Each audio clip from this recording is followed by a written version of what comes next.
Hi, this is Maria Cosme. I am Brown Girl Interrupting, and today we are talking about Pain to Power, this show where we talk about turning our pain into our power and our purpose and turning our struggles into our strengths.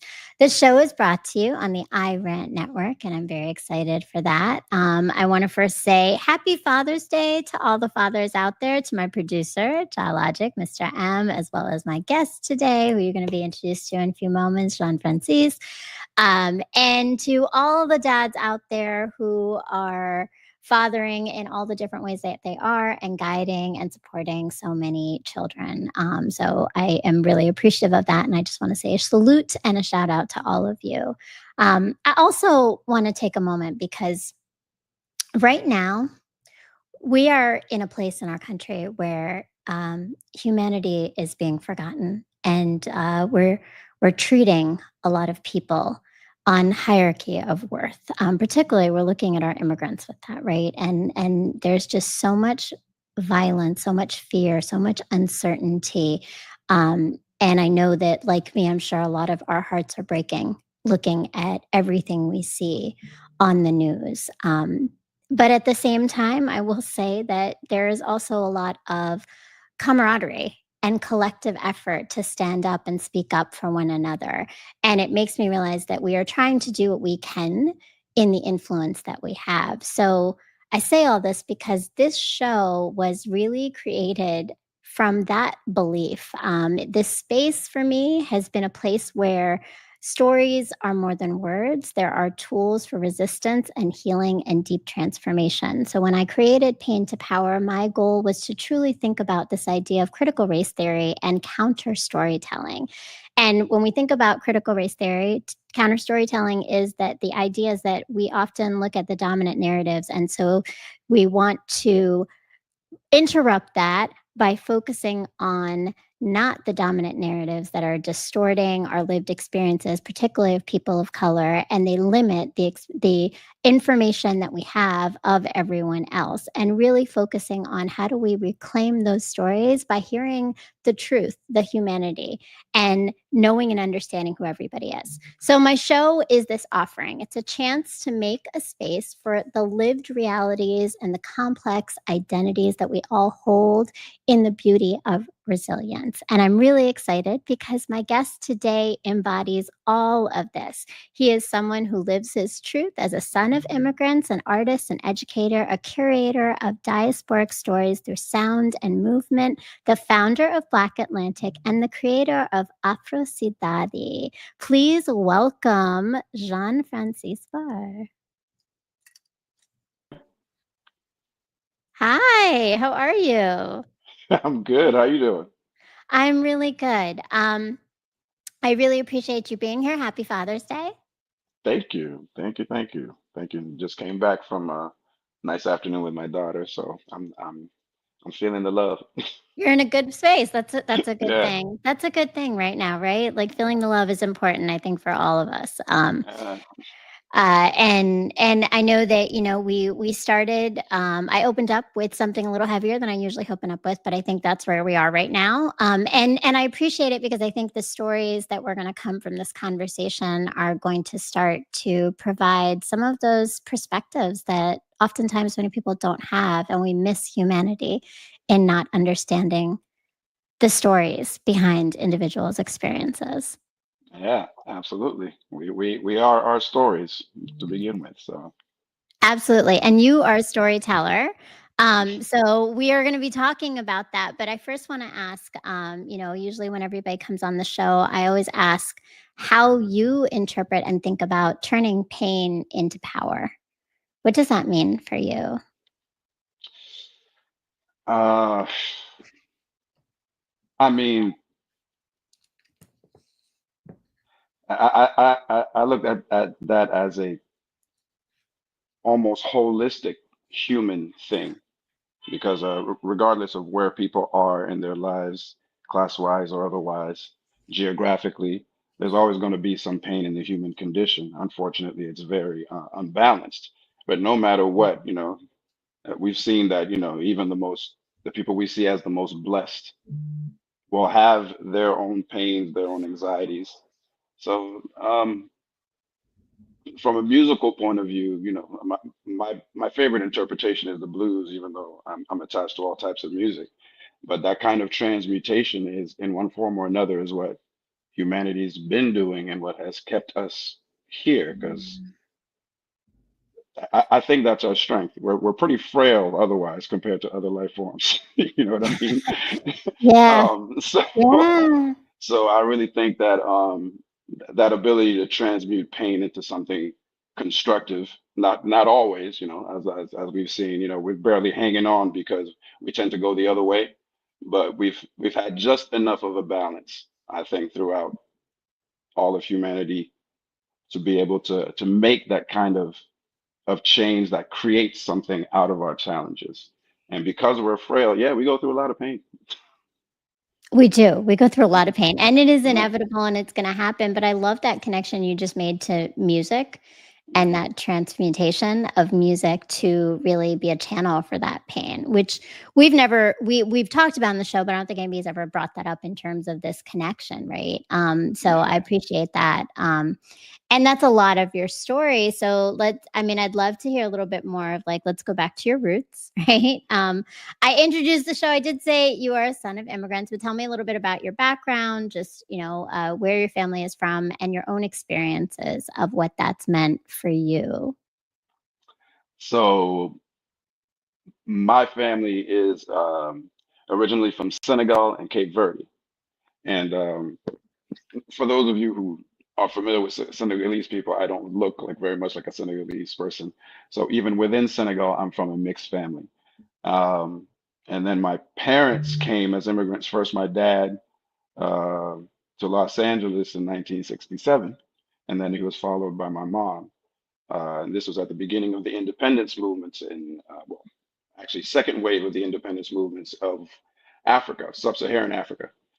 So he was among the second wave to get scholarships to the United States. And unlike a lot of people who got sent to like Middle America and Missouri and places like that, he landed in Los Angeles, during the Civil Rights Movement, during the Cultural Mm, Revolution, during the riots. So uh, we'll probably discuss more of it as we go. But that kind of gave me that, it's kind of like about as old as you get is Africa, right? And about as new as you yeah. can get is Los Angeles, California. So things in between, I think that because of my family and my dad, it helped me pick up things both in geography and time, from the Yeah, ancient to yeah. like the newest. Yeah. Well, I love that, and so, I mean, that's what you navigated then, right? So your that's your parents' story and your dad's story of how he came here, but I'm sure that impacted your own upbringing at home, but also, like, how you had to navigate your life outside of home. So how did you and we've talked about this before, right? You almost had this triple consciousness Oh yeah. of identity. Tell me a little bit about your triple consciousness of identity and what that's meant for you. Well, I was also lucky enough to go back home to Senegal and occasionally to Europe almost every summer until I was 17 years old. And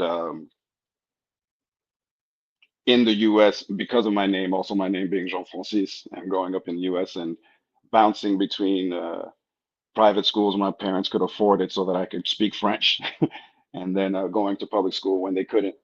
Um, yeah, I always felt like I was kind of standing in the middle and on the fence of just about. Uh, there was always duality with me. There was duality with race. There was duality with language, and I think I've told you before. I kind of felt like I was growing up in the middle of the Atlantic Ocean, which I, Mm, no pun intended. mm, My project and company is called Black Atlantic, but even in Senegal, again, I don't look very Senegalese, and on top of it, I come from a mixed heritage, and they knew that my family was among the few of Senegalese heritage that were in the United States. Usually, people from colonial cultures will immigrate to the colonial capital. British colonies, they will go to London. Uh, mhm, you know, Lusophone Portuguese colonies end up in Lisbon. Like same thing with mhm. Madrid and Spain. So it was unusual for us from a Francophone colony for my parents to be in the United States. So that was also another unusual thing. So maybe it's quadruple, maybe it's even more than that. You know what I mean? And it could But be, right? Like, I think right, and it's funny, like, does that evolve as you keep understanding more about yourself and about your family? I feel like there's often an evolution of it, right? It's never just one thing, who you thought you were as a kid. As you keep even as an adult in different stages, you discover. absolutely, absolutely. Like as I watch my own child, my daughter, as I watch my nieces and nephews, and then how my siblings and I, my cousins and I around the world have grown from those moments when we were all together in my grandfather's yard in Dakar, Senegal. Um, in in seeing my own changes and watching other people change like that, it's a constant evolution of that perspective of what it means to whether you know it or not, be a part of these mixing fluxes of cultures and Mm. realities in the world, you know. And so, yeah, like I told you before, I do what I do in order to make sense of that. And I started doing that maybe at like 15, really without realizing it. So what was it about? What you do is you create music, right? But tell me more, Yeah. like, what is it at 15? What really happened that started to propel you into, I need to channel this part of me to make more from it? Well, there's a lot of things that happened to motivate it, but I didn't know that music was a vehicle for it until I was about 13, and that's because somebody heard me humming under my breath in a music class at the French International School in Bethesda. Um, and again, I always felt a little bit outside because I kept bouncing back and forth between schools. So Mhm. I would keep to myself a lot. And somebody heard me humming under my breath, and that's how I got my first chance to sing at school and then start a band. But it was also my opportunity because I had already heard different forms of music through my dad, um, to find an outlet, Mm. even if it was nothing but screaming over rock and roll, but to find an outlet, uh, to get some of that compressed energy, so to speak, because I always felt like I had to be quiet and observing, you know. So Mm. it really was an outlet for me to jump out, and I was always a dreamer. I was dreamt of like flying when I was a kid. I wanted to be a pilot. And then the first time I got to be on stage when I was 13, I was like, oh, this is just like flying. And then I don't have to do all that math. You know? I love though when you realize that, right? Like, this is the same thing that I feel. It's that feeling that I'm looking for, right? But it's a different way to find it. Yeah. But that's powerful because I think, I mean, like, can we examine that compressed energy a little bit more? Because I think Yeah. that's so important, right? Like, that's really where so many people are and so many people have been. What does that mean for you? Like, what was that struggle in self? It took me a while to even realize that it was a struggle to begin with, Mhm. honestly. I'd been through the bullying thing, the, then trying to be with the cool kids when I had the opportunity as I was growing and my body was changing and all of that. But I think that the old world upbringing, both African, older, plus the Catholicism. My mom was almost a nun, so there's a certain amount of stoic perspective in old Mm. world. You know, so we're not really taught to like acknowledge our pain like that in old cultures. So Yeah. I didn't really know even that I was trying to process something. Honestly, I was like I'm a guy. I'm a dude. With a certain amount of friends and with changing environments, but you make do and you're doing okay. I didn't get the best grades per se. So I really honestly emotionally was not processing it that way. But I knew that the moment I got an opportunity to work through sound and express myself, that I had been missing something I didn't know I was missing. Mm. And then when I got, because I tended to process things because of the fact that, there was a denial of emotion there. I would do it intellectually and then backtrack back to my emotions, backtrack back to what I feel, you know. So I started getting into the first time somebody gave me a civics class, for instance, that like sparked me, and I ended up doing sociology in college, and then really, post-colonial studies. And within that process, I would go back and be like, wait a minute, that's my experience. And I would think back and I would start getting flashbacks to my personal experience with my parents, with, with my friends or breakups and all of these things that were a part Mm. of this multicultural experience. I honestly, I had to mindfully go backward in order to process the emotion of it because I got really good at bearing things, Mm. you know? And that's a cultural thing too, right? Like Yeah, definitely, yeah, right? Like yeah, the like you said, holding it all in, right? Just yeah. not expressing it. And then you mentioned it, right? You're a boy, right? Being a boy, being a man, not now, but you were, right? Like you were. But No, there's look, I a look in the mirror there sometimes and I'm like, who's that? sometimes you Okay, so might still be that like boy is still right there.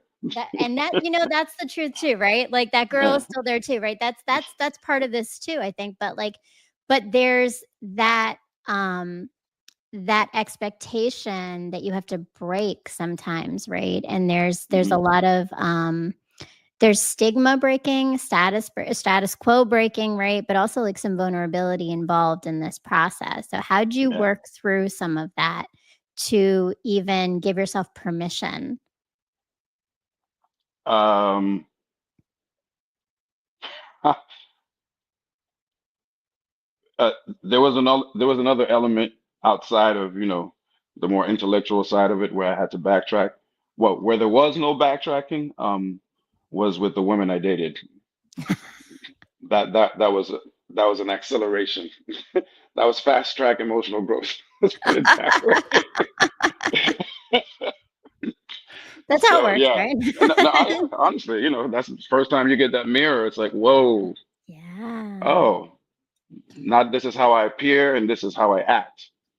Mm. It's through relationships that are intimate usually that you really start seeing yourself. Yeah. Yeah, so I did learn a lot from the women that I dated, in every way. I mean, I don't know if you and sometimes I felt like I don't know if you know the musician Fela or saw the play maybe or anything know No, I anything don't. about his I don't. life. No, I no. don't. Okay. No. Yeah, no. He was very much changed by a woman that he dated, during the civil rights movement in California as an African. Mm. But yeah, I related to that part of the story. But in multiple relationships, it really did help me process those things that I was just starting to return to. Like again, some of the isolation, some of the Catholic guilt, some of the racism, all of those things. Yeah, relationships helped me process them a lot faster than I would have liked to. Mm. But that's Mm. growth, right? Forced into it, right? Sometimes, but that's growth, right? Growth is discomfort, and Yeah. and sometimes you're pushed into it, right? That's the path, right? Hmm. And yeah, I think when someone else puts a mirror up to you, there you can't not you can't well you can look away, but I think it sounds like Yeah. you were willing to stay uncomfortable and you moved through it, which I mean that kudos to you because a lot of people just walk away, right? Then it's like, nah, I don't want to see this. I'm not sitting here right now. I'm moving away from it. But you also mentioned, and I really appreciate this because I think this comes up a lot in healing, and I've been thinking about this a lot. But you said going from intellectualizing things to expressing it more, right? Hmm. And that is a really important thing that I think a lot of people struggle with. So I appreciate you lifting that up, but that also I'm wondering like how that kept moving you towards like did that keep moving you in that direction? Like was there something about that that felt so much more familiar than the intellectualizing of things? Something about facing my feelings, you mean? About the more expressive part of it, right? So you talked Oh, about how you were studying and you found this balance, which I think is really cool. Like I understand that. Like sometimes we get validation from learning something Yeah. because it makes so much sense in the story of what we've been living, but we just didn't Hmm. have the words for it. Exactly. But you Exactly. took those words to another level, which is that you've really channel it into music. Yeah. So, okay. I, I omitted to say that before things were truly intellectual, they were musical first. I Mm, just didn't sometimes understand everything that I was listening to or feeling. There mm, were times when I was a kid that I would listen to a certain song and I loved it, but I do things like when my dad gave me his record player, it was like a dimensional shift in my life. He gave me a stereo system. I started locking myself in my room and just, but there are certain songs, for instance, that when I was younger, when he first gave it to me, I must have been like, 10 or something like that, the very first one. I would put them on and I wouldn't necessarily understand all of the words, but the actual emotion of the song would probably trigger something in me from my own experience. But I mm. wanted to listen to it, but it would scare me. Music, there was certain music that would actually scare me. So what I would do is blast it and then go downstairs and listen to it from the kitchen.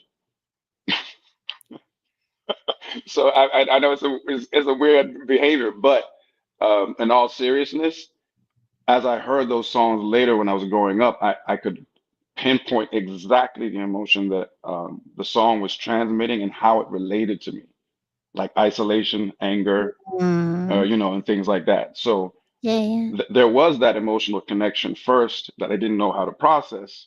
That intellectualizing did help me to start processing. And of course, as I got older and started understanding what the songs meant artistically, poetically, or if they were in another language that I learned later, I was like, oh, I was absolutely right. That's exactly what the song is talking about. It may be talking about loss, romantic relationship, abuse, you know, uh, Mhm. from parents or from a system. Yeah. So it was a mix in hindsight. And music really was the very first thing that I was using to process Mm. my feelings. Yeah. I And don't know if that answered the question. no, I think it did. No, it did. It did, right? Like because you explained it. It's music that was the starting point, right? Yeah. And then Yeah. it kind of went full circle back. It sounds like because then you learned, like you had the intellectual piece of connecting that, but it all Yeah. took you back to music. And Yeah. when you just said that, that idea of the emotion of music, I think that that lends to what I saw in Afrocidade.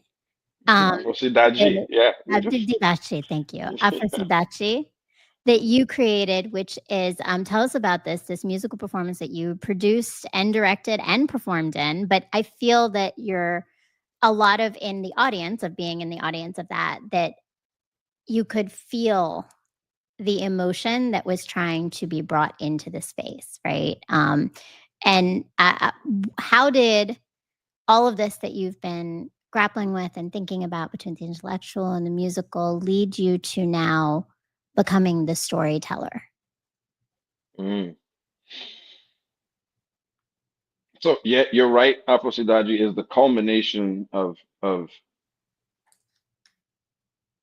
of me realizing my storytelling potential. Not the end, but the very first expression of it that is cohesive, as far as I'm concerned. Um, and it is the Afro the Afro diaspora perspective. It is the cultural link of Washington D.C. and Salvador Bahia. Salvador Bahia being what in Brazil, uh, having multiple titles such as the Black Rome. That's what they call it, Roma Negra, because of the concentration of Black culture that's there that I haven't seen quite in that way anywhere else, because it is both homegrown, natural, um, uh, subconscious, and conscious at the same time. It's the only place I've seen where so much African culture is intact, and that by the same token, they take so much from the African American civil rights movement. So there's both, Mhm. right? There's what I was trying to reconcile in myself, the emotional, subconscious, spiritual, with the intellectual side of the conditions of suffering and oppression. Um, and Washington, D.C. and Salvador have a lot more in common than people know. Brazil as a nation and the United States have a lot more in common than a lot of people know racially, and also Mhm. as economic juggernauts. Obviously, the United States is bigger, but Brazil is a powerhouse and huge and has, a lot of different climates. So the experience of immigrants there, the experience of Afro descendants there, there's a lot of commonalities and a lot of differences that really shape the whole of the Afro diaspora experience there. So in bringing those things together, uh, I'm actually telling the story of my own life too, because I always traveled around the African diaspora and through my own experience, that of my father, that of my family, um, moving around the Atlantic. I've always identified with Afro descendant culture everywhere. And I've always tried to figure out what the links are, what we have in common. And that also is healing for myself, right? Because I'm from a lot of different parts of the diaspora itself. So, in that, I tell both history, the commonalities, what we have in common, and from a historical point of view, from an intellectual point of view, but through the music, I'm also trying to show the spiritual aspect and the emotional aspect of what we share and Mhm. what we have to learn from each other. And so I hope I condensed that correctly. It's one of the first times I've had to actually say it more than do it.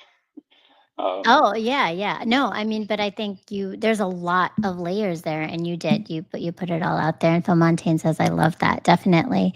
Um, right. and you also speak of, when you refer to it on the site, I saw it says uncovering this underexposed link from the plantation to the present. And a lot of it is that, like, that historical connection. When you think about some of the specific aspects of what you chose and how you chose the music and the dance and the stories to tell, what what were some of the things that stand out to you of what you wanted people to walk away feeling and thinking? There's two layers of it, right?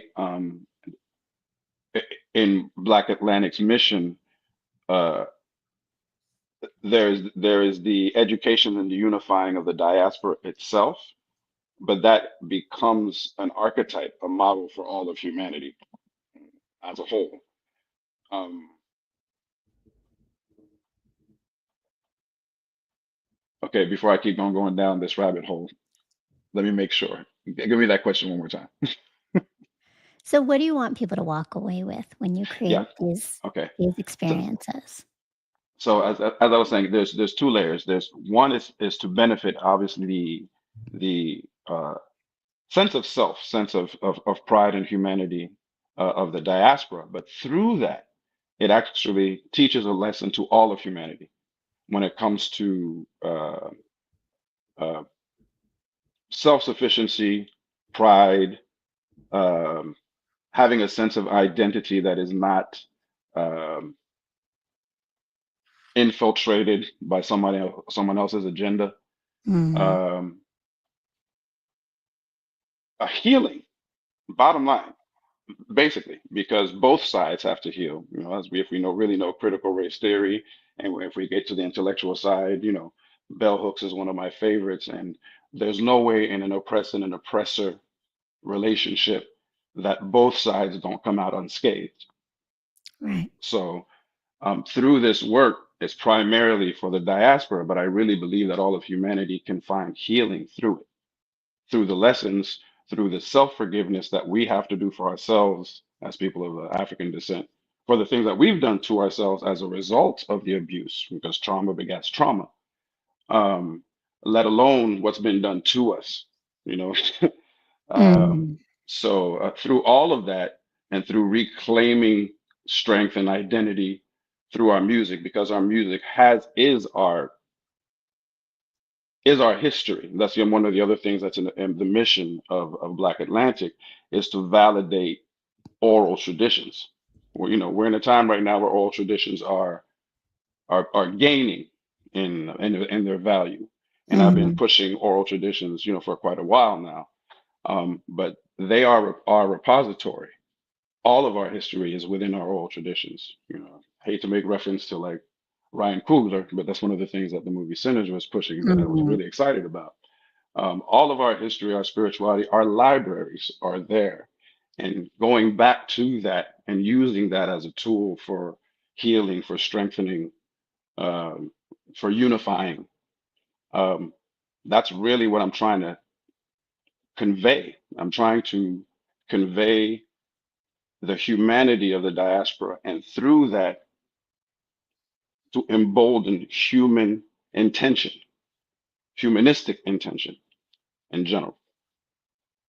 Hmm, that's Does that answer powerful. at all? Yeah, Yeah. no, it is, and I think that that's from experiencing and being present in this performance and seeing it, I would say looking around, that's what it felt like, right? It felt like healing. It felt like people connecting with one another. I could hear that, there were women behind me and men in front of me who would like they would get excited by certain sounds and songs and like certain stories that you told. And I think yes, that it did all of those things.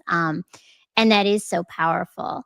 And I mean, you talk for healing for your audience, but how does this all connect back to healing for you and what Mm. you need from the things you curate?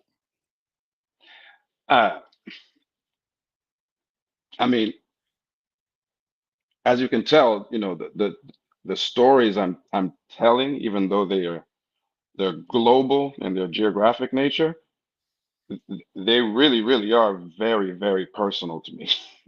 Like, um, I personally experienced a lot of the things that that I'm conveying in this art. Uh, Is there a particular story that you can share with us, like from this that resonates for you?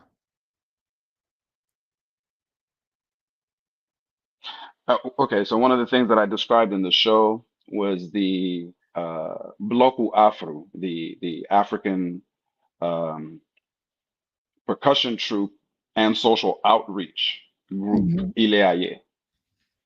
And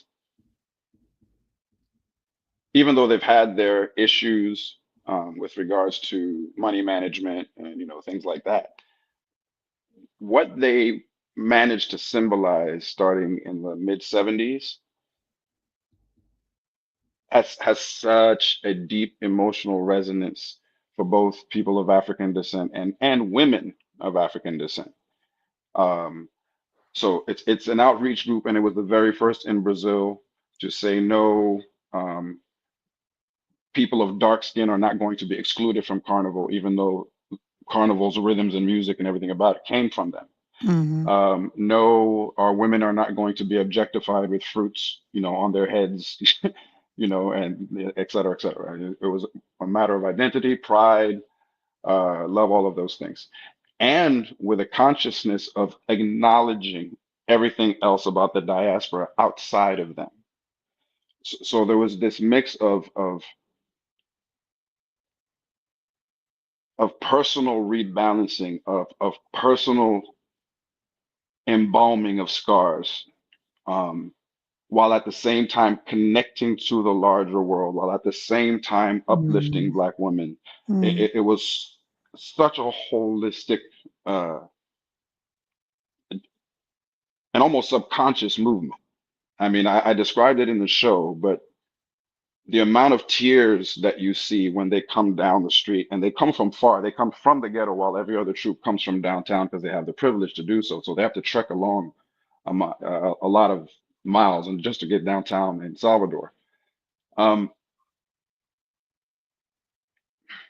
Even though that sounds like really social and big, for my personal experience and the isolation that I felt in the United States, sometimes even in Senegal, uh, in Europe as well, it nothing but validation, just mountains mm, and mountains of mm, validation and of being seen, and that is like an embrace. Honestly, it's like an mm, embrace, and it's the kind of thing that you can feel when you didn't even know you were suffering and needed it. mm. It's I'm trying to describe it, and I know I'm doing a bad job.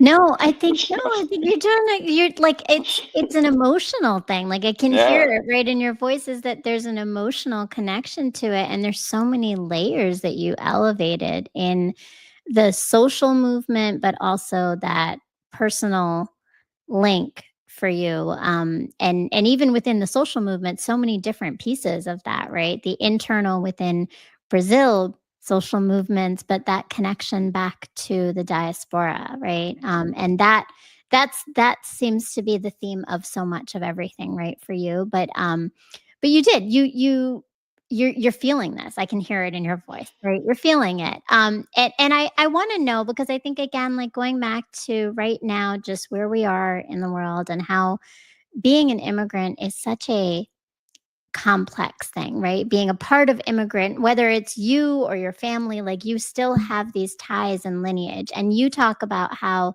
you spent so much of your time literally living in both worlds, right? Like Mhm. you live this very differently. How how did that impact just your own like I guess your own understanding of self? Like what are some of those things in your own self that you have struggled with fully understanding and making sense of and healing?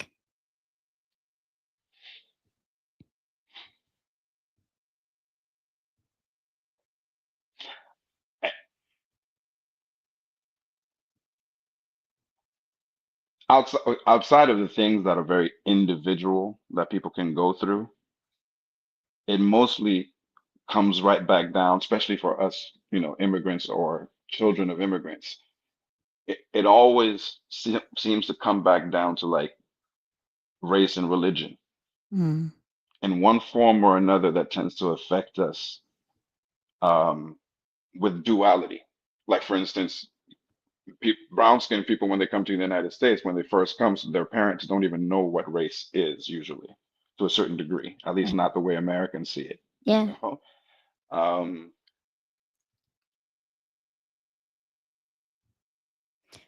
religion. If you come from if your families come from uh, global South or Asia, um, religion in and of itself has a different stance in the United States as well, or at least you Mhm. have more of an opportunity to have a choice about it at the very Mhm. least, you know. So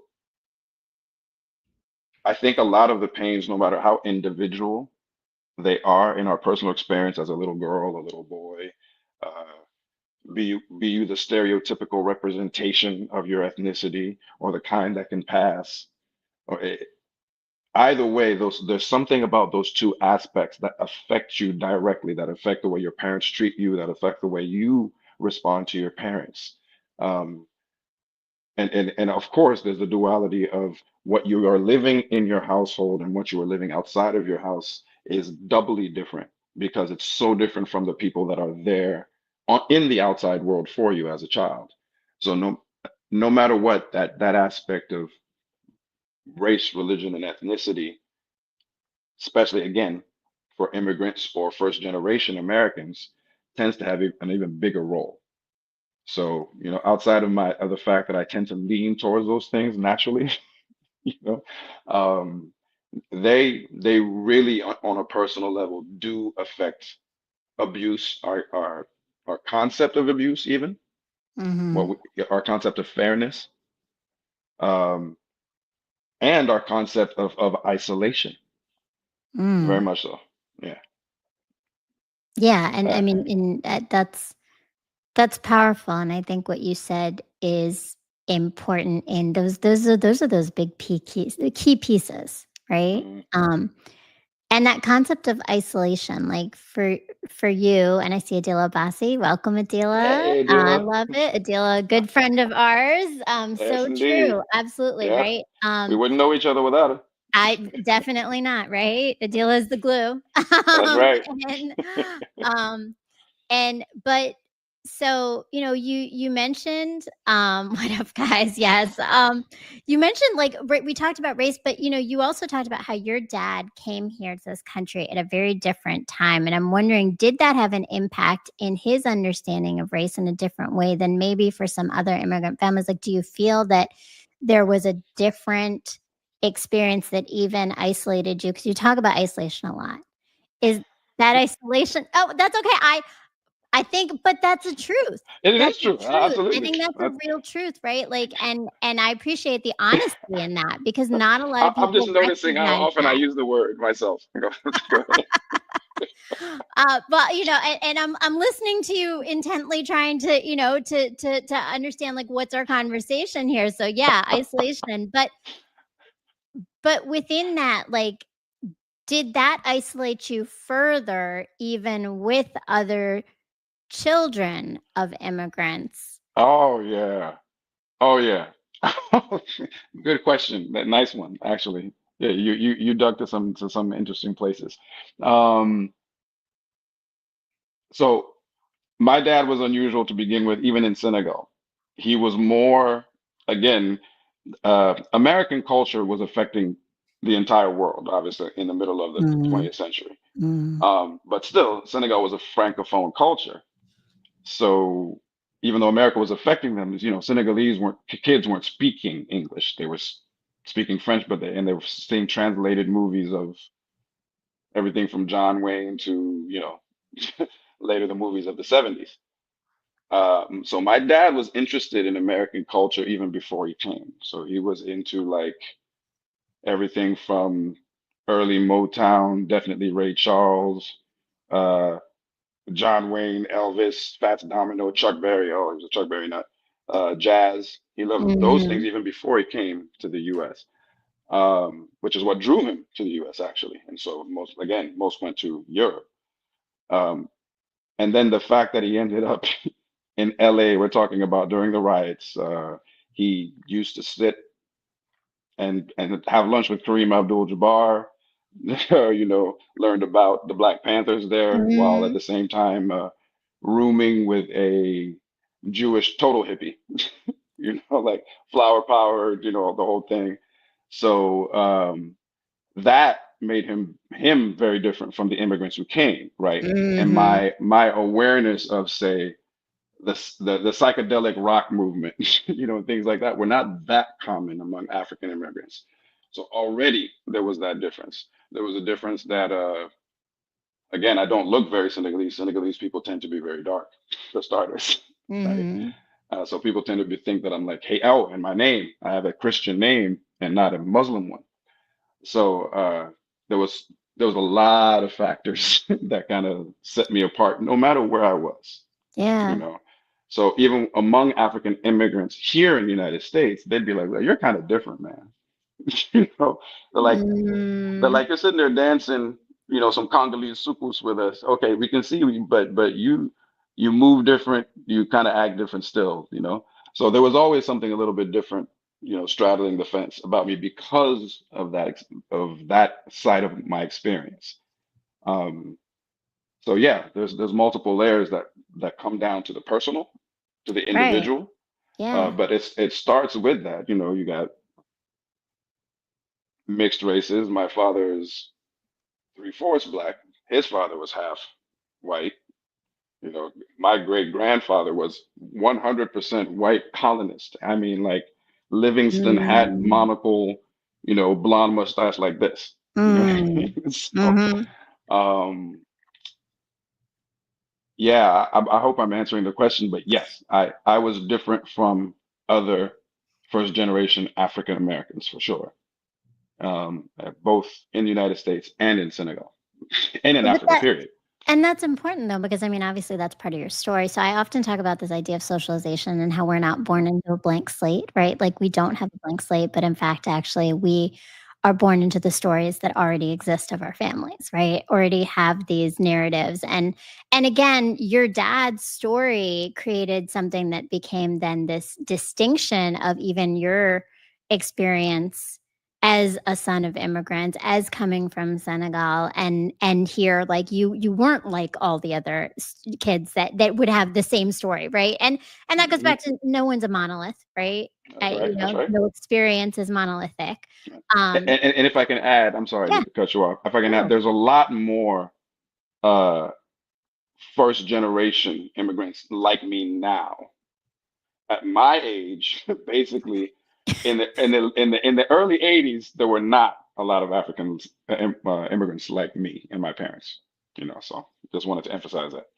No, and that makes sense, and honestly, I understand it because I would say I think my parents were similar in their distinction of they didn't always actually align with a lot of the other immigrant families that we were growing around, right? And their commonality was always religion, though, so that brought it back. But you brought up religion, and you've Hmm. mentioned this one the thing. I feel like this is a place that we might need to unpack a little bit more in terms of, right?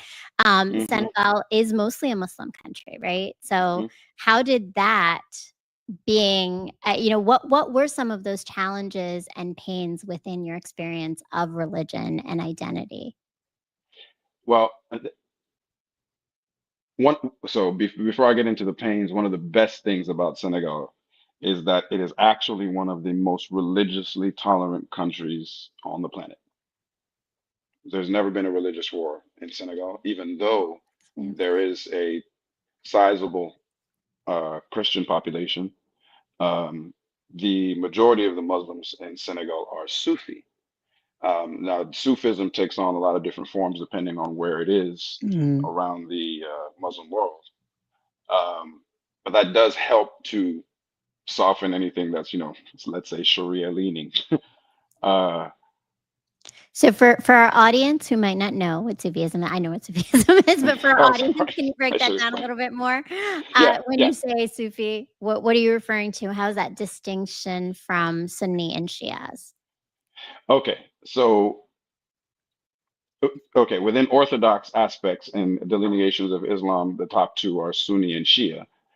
But within every, especially within every monotheistic form of religion, there is always a mystic side to it, a mystic side that is usually more interested in the direct contact with God as opposed to with intermediaries, be they imams or anything like that. And Sufism, depending on the cultures, be it Pakistan, Afghanistan on the far east side, or Senegal on the far west side, about as far west as it gets, takes on characteristics of those regional cultures. So Sufism does exist in Sunni and in Shia, but it is the mystical interpretation, the kind that is usually less dogmatic, um, has less of hierarchy and more direct contact between the individual Mm. soul and the divine. So because of that, for instance, that's where you get whirling dervishes. That's where you get those differences within Islam, but also within Christianity and even Judaism, between those really ascetic sides that are like no music, no pleasure. No, those are usually the more ascetic sides. Right. But the usually with Sufis, it's the opposite. They emphasize music. They emphasize transcendental experiences in Mhm. order to connect with God. So there's a, I hope that answers that question. And there's an Yes. African form of Sufism, which is probably best expressed in Senegal, honestly, more than Hmm. anywhere else. Um, and there's two branches. There's Murid and Tijan, but that's going too far into detail. We're going to stick to pain and power. um, but yeah, that's the bottom line is that the interpretation of Islam in Senegal is more Sufi. So there is more flexibility in it, and there is more aspects of free monotheistic African culture. The drum, Mm. um, there is a belief in magic.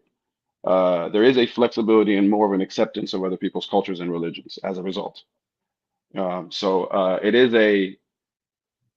yeah, it has always been a multicultural place. And on top of it, because of its position, it's always been the kind of place that's been fought over by the French, the Portuguese, the English. That's another thing that's affected Senegalese culture, which is why my dad was so much in the United States, because Mm. at the tip of Africa in that strategic place, they are very open and cosmopolitan. regardless of the economic situation. I'm trying to take that back to the question you asked me. The question was really like, so how did this impact you in your relationship to religion? Oh yeah, so for one, I always saw peace within my family. We have Muslims and Catholics, and it was always a great relationship. So that was something that is positive. Um, I did. My mother and my family on the Cape Verdean side were very Catholic, hardcore Catholic. Like my mom was washing dead bodies for funerals with my great grandmother when she was 13 in convents. So Mm, they be Catholic, like hard. And because of that, I was an altar boy, a Catholic altar boy by the time I was 13, 12 mm. maybe. You know, I went through every sacrament there is in Catholicism except marriage and death. So yeah, I'm familiar with the religious thing from multiple perspectives.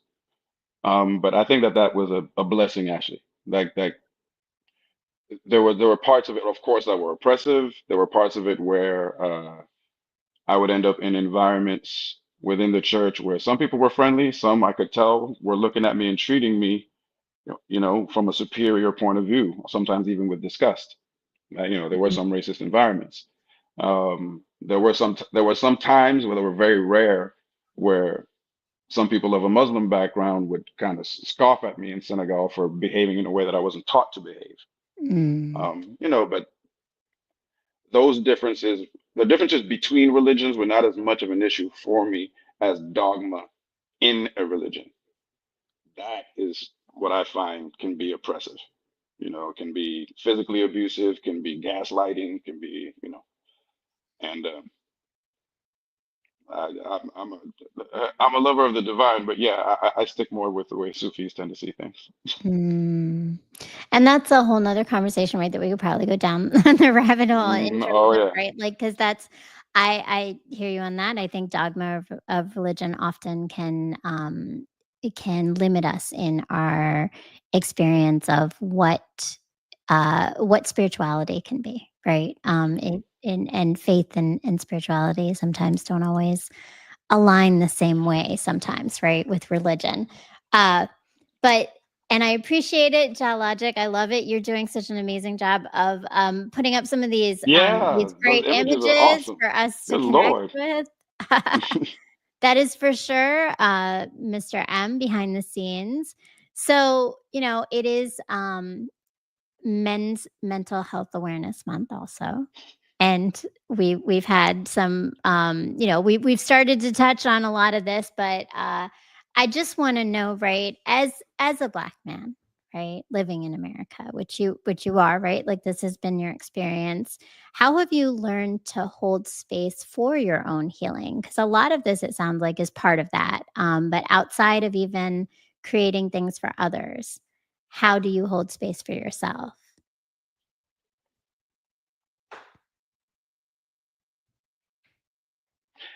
In my consumption of the culture,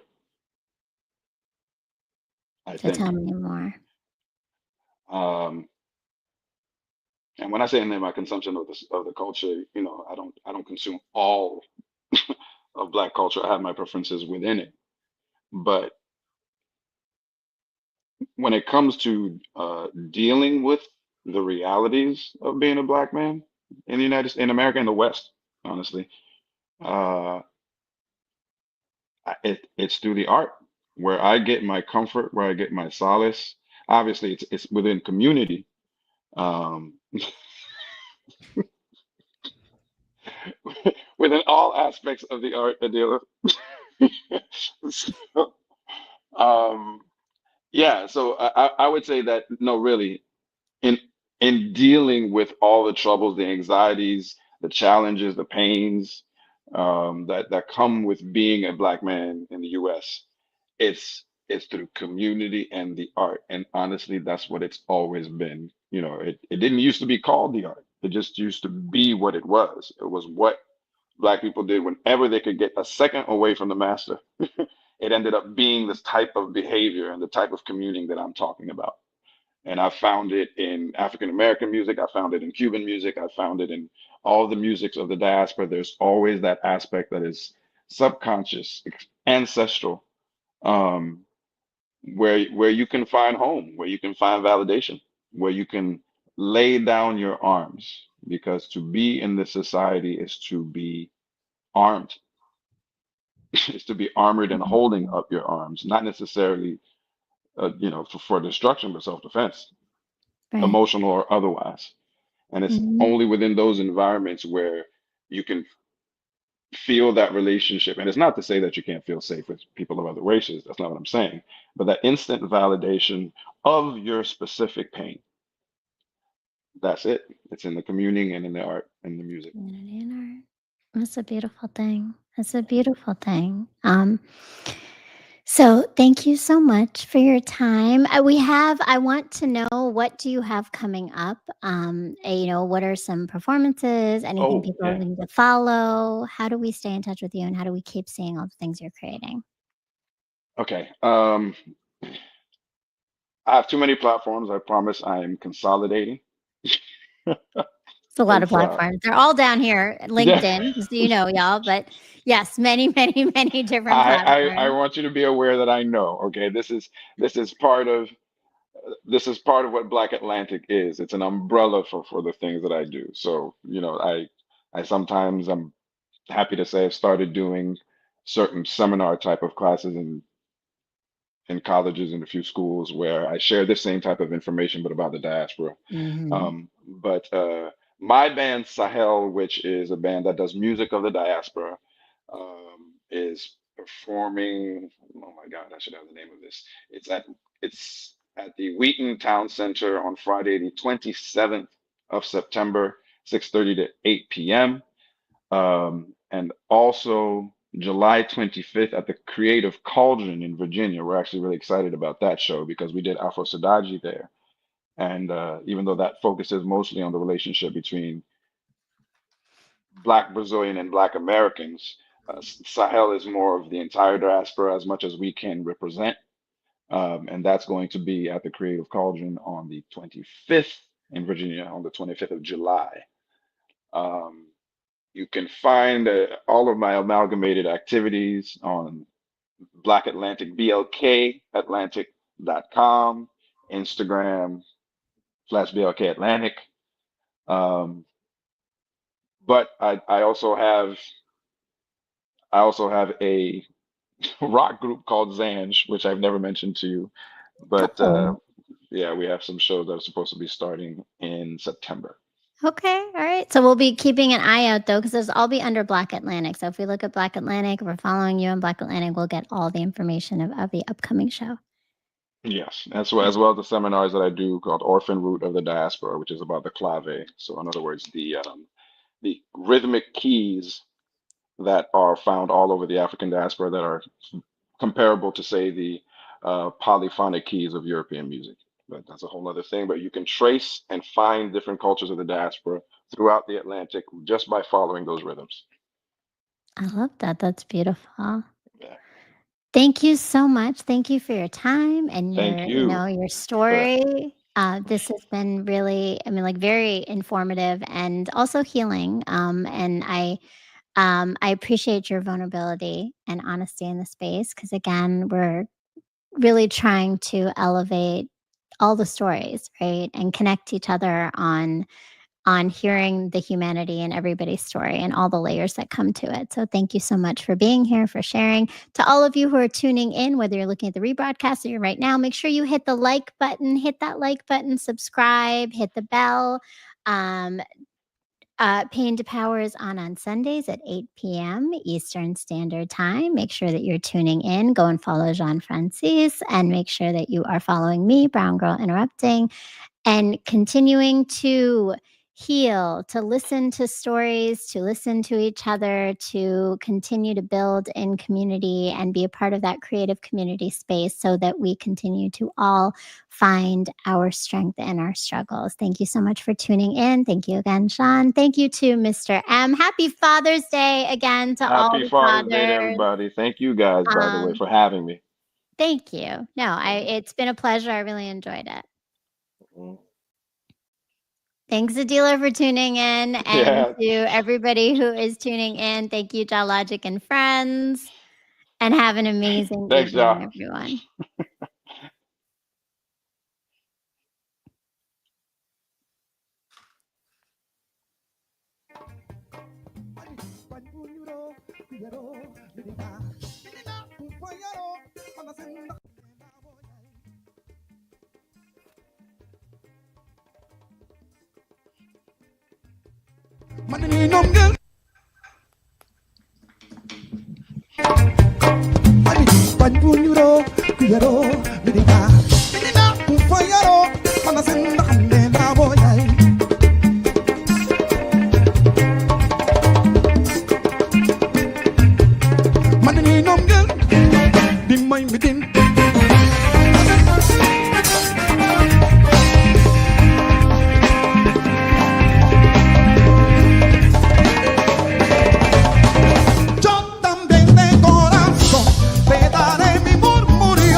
Father Bamba, Azunyumba.